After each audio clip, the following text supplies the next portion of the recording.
Hello, this is Mike Burek, your host and producer of Knanitsia, The Well, a podcast series about topics of interest to Ukrainians around the world. Today is Tuesday, February 27, 2024. This episode is produced for the Ukrainian Weekly, a newspaper published in English since 1933 for the global Ukrainian community. Our guest today is David Junk, American producer of the Art During Wartime podcast about modern Ukrainian culture. Welcome, David. How are you? Very good. Thank you, Mike. And thank you for inviting me to your podcast. It's a real honor for me to be able to speak to a Ukrainian audience of English speakers. Well, thank you so much for joining us today.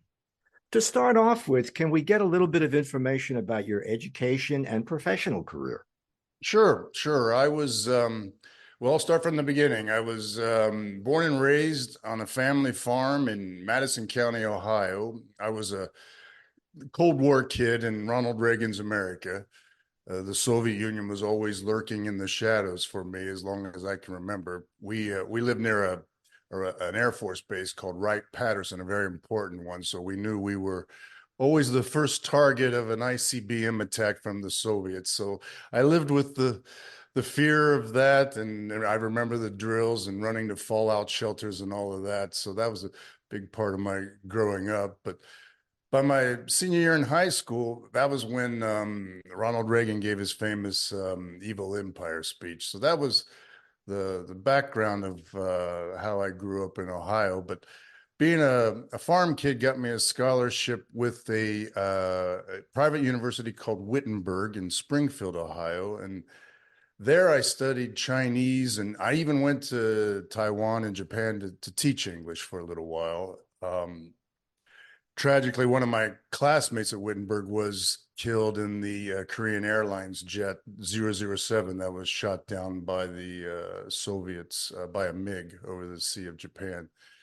But my first real job was working in the state legislature in Ohio, working as a political aide to state representatives Tom Roberts from Dayton and Jane Campbell from Cleveland.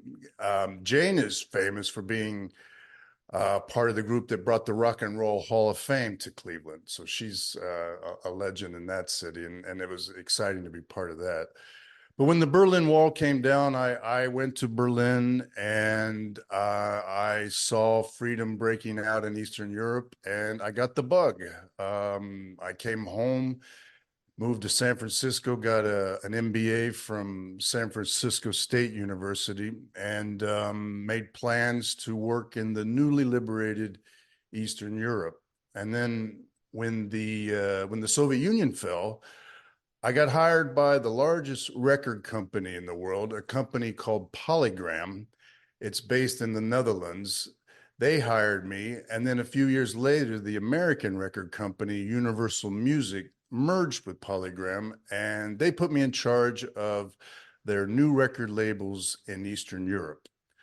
I was responsible for developing Universal's catalog of artists, including icons like Elton John, Metallica, Bon Jovi, U2, and labels like Motown and Def Jam and Interscope and many more. But I was directly responsible for developing the Ukrainian music market for Universal. And we wanted to help Ukraine break free from the yoke of the Russian music industry.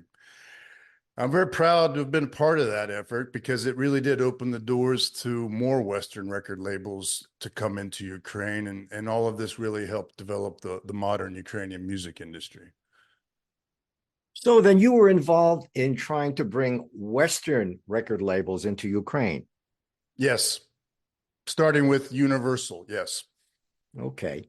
And what about Ukrainian musicians? Did you have much contact with them as well? Oh yes, of course. Over the years, I got to know many of Ukraine's top rock stars and pop stars, and by developing a record label in Ukraine, we also not it's not only to promote Bon Jovi and Elton John, it's to develop local talent and try to develop them to the point where they can be marketed outside of Ukraine, around the world. And there were a couple of artists that we were able to do that for in Europe. And the idea is the Western music and the local music work together to make the overall music market a more competitive and more advanced music market. And that's really what happened in Ukraine. And are you still involved in this today as your regular day job? No, no. My day job is I'm an entrepreneur. I'm a very proud small businessman here in California. I gave up the corporate jobs and decided to be my own boss. I own and manage retail showrooms for the Danish electronics company Bang& Olufsen. They're 98 years old. They're the oldest electronics company in the world, and they were founded in what was it, 1925. And I represent them here in California from La Jolla and San Diego all the way up north to San Francisco. We have 5 stores, and I employed 20 very talented Californians to work in those stores, and we provide luxury audio and video to our clients. Alicia Keys is our most famous client. Our team in La Jolla put the best speakers we have in her home, and you've seen her home. It's called the Razor House. It's in the movie Iron Man. It's that very famous home in the Iron Man movies, and we were able to put our very best speakers in there, and she was so excited she invited Architectural Digest to come and take photos. So it was the biggest publicity coup in the history of Bang& Olufsen. But being an entrepreneur allows me to do this podcast. I wouldn't be able to do it if I'd had a corporate day job. But I do want to say one thing, Mike, about Bang& Olufsen and the other companies I work for. I'm proud of the fact that all 3 of these corporations have moved out of Russia.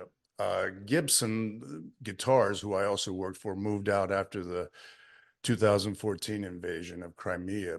And then Universal Music and Bang& Olufsen ceased operations after the February 2022 invasion. So I think it's a good thing to see corporations doing the right thing by standing with Ukraine. So, why did you decide to launch a podcast about modern Ukrainian culture, and when did it first launch? Well, like I said, I know a lot of artists, and I have a lot of friends in the music industry. I've always been a big supporter of Ukrainian culture ever since I helped open that first record company office in 1999 there in Kiev. And over the years, I've just developed a lot of close friendships that I care deeply about. And when the war started, I knew I had to come to Ukraine. I came in May of last year, the weekend of the Eurovision Song Contest, which, as you know, it was supposed to be in Kiev. Kalush Orchestra had won the song contest the year before, and Ukraine earned the right to host the song contest. And it's a big event for the country and for the city. And I knew losing the chance to host Eurovision was devastating for Ukraine. It was given to Liverpool instead because of the war. And so I wanted to be there with my colleagues the night that Eurovision was broadcast in Liverpool. I wanted to be in Ukraine. And I had even supported the Ukrainian entry torch. I'd helped organize a Billboard magazine article for them with my friend, the journalist Fred Bronson, and I've always supported Ukraine's Eurovision acts. I'm a fan of Ruslana and Jamala, and I even supported way back in 2005 Green Jolly, who were performing in Kiev when Ukraine actually won Eurovision the year before. So I've been a long time fan of Ukraine's Eurovision entries, and so the night of the Eurovision Song Contest, I'm there with my friends, and right as the contest comes on air, comes on TV, wouldn't you know it, the Russians decide to launch a hypersonic missile at the city. And so we all had to scramble to a bomb shelter, and I ended up missing the song contest.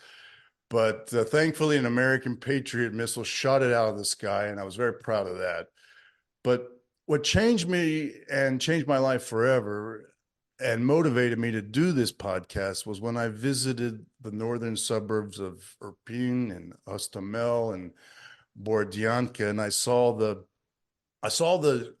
shocking destruction of civilian homes and businesses, and then I came to Bucha, and I went to St. Andrew's Church, and I saw the site of the mass graves where the innocent civilians were tossed in. They had been raped and tortured. And I talked to a survivor, an elderly church worker, and she told me how she had hid in the basement the entire time of the occupation. And that's when I knew this was a war of good versus evil, and I had to do something when I returned to America.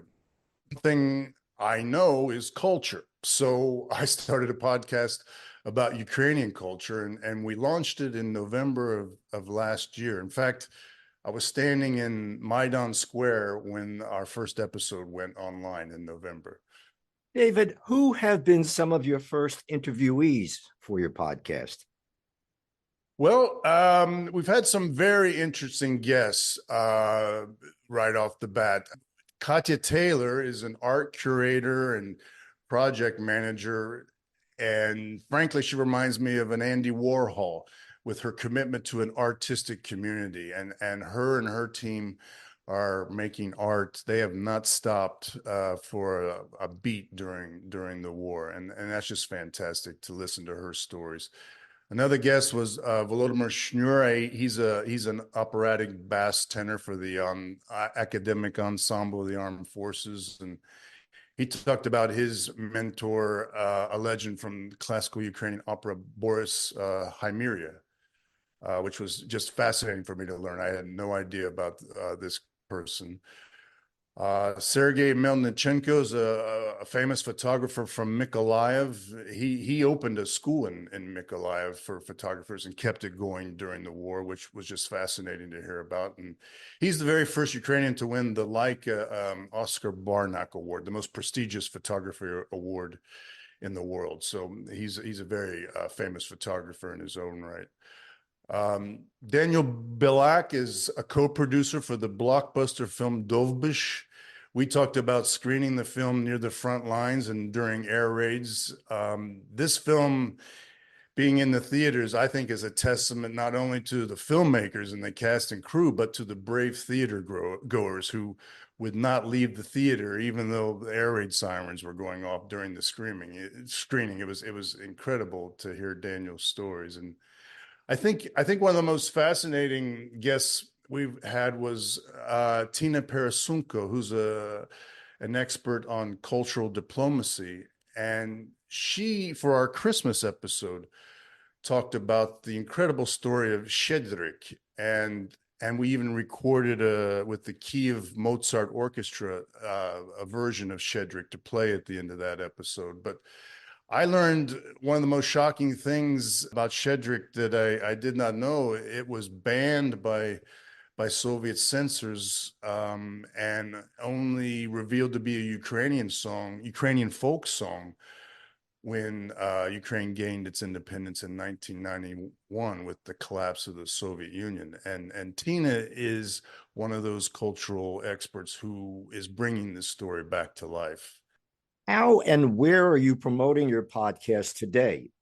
Well, I'm financing the project myself. I'm new to podcasting. This is my first podcast.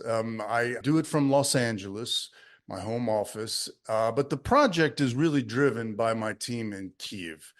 I have a fantastic producer partner. Her name's Oля Dibrova. She's also a musician and a host of classical music ensembles, and even helped open Ukraine's first classical music radio station.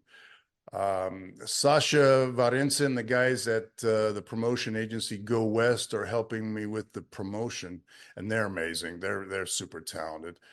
And we're focused on an American audience primarily for obvious reasons. I'm an American and I know Americans best, but we do this really for a couple reasons. I want to educate Americans on why Ukraine is fighting, not only for its people, but for its culture. And its national identity that Russia is trying to erase. The Russians are committing cultural genocide in Ukraine, and that's a war crime.